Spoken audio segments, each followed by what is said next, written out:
Hi, it's Rachel again. How you doing, friends? Uh, Today I'm blessed to be sitting in a gorgeous grove of aspens and about 8,000 feet high in the Rockies.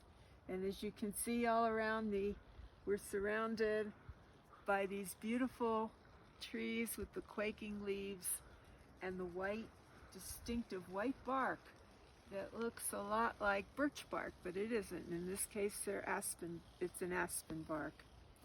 And before I talk about the medicinal properties of aspen, of which they are many, I just want to talk about in general that all these trees that you see around me are actually one huge organism. And uh, they live in groves, and they're considered the largest living organism on Earth because these trees are all connected underground by their root systems, just like, very much like mushrooms in mycelium. And they just grow up from a similar root system. And one of the largest groves in the United States is in Utah. And that one has been checked out to be over 107 acres of pure one tree with all these separate shoots coming up that we would call a separate tree. So here's the Aspen Grove. So it's a very magical place to be. In the winter, in the fall, these leaves turn bright yellow, and you can see them all over the mountainsides in this area in the Rockies, and they're just gorgeous. They light up the whole mountain with beautiful bright golden leaves. So this is an aspen grove, and the leaves, I took one here, a little one that was on the ground, and this particular tree, the aspens, are a member of the willow family, and they are, this one is called Populus tremuloides.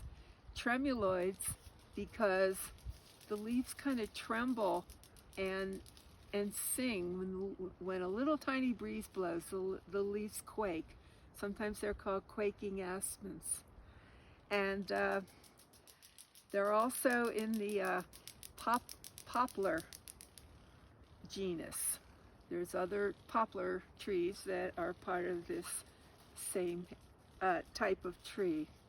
And so the commonality of plants that are in the willow family, or Salicylaceae, Salicylaceae, which is the willow family, is they all contain a chemical called salicylic acid.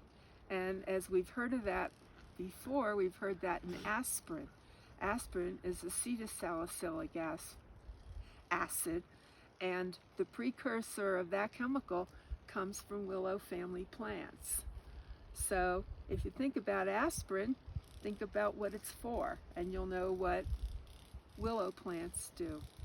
And aspens, they are anti-inflammatory, first of all. So they're used with aches and pains and arthritis, rheumatism, all kinds of joint pains. They're just go-to plants for that purpose. And the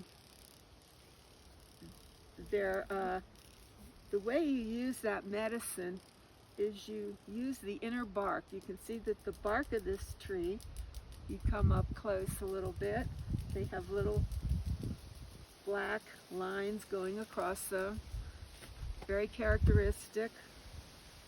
And what you would do to harvest this would be, preferably if you found a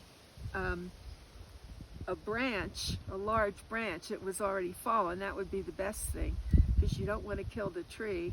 But if you're going to harvest the bark, right, they use the inner bark. So you would take a knife and you would take a thin slice in an up and down fashion, and just a thin slice. And if you look inside that inner bark, I don't have a slice here, but it's kind of greenish, and that's the best part. That's the medicinal part of it's called the inner bark. And so you'd want to take, you never wildcraft in a circle. You never take bark completely around a circle because that would kill the tree. But what you do is you take stripes up and down, like I'm showing you, like I'm drawing with my finger. So that would be the inner bark. And then if I were to take that inner bark, I could make a fresh 1 to 2 proportion tincture out of it if I wanted to do that. So it makes very good medicine. And so think of aspen and its cousins. The cottonwood trees are part of the family, and willows are all part of this willow family, and they all have the salicylic acid in them, and also populic acid, which are both precursors to aspirin. So good medicine. So the leaves, as I said, they're heart-shaped, and they're alternate on the stem, but you don't even need to look at the leaves to know what you've seen here, to know that you're in an aspen grove. Just the telltale bark will give you a real good clue. And sometimes people even collect the flower buds. The flower buds, this is late summer, so you wouldn't see any flower buds now.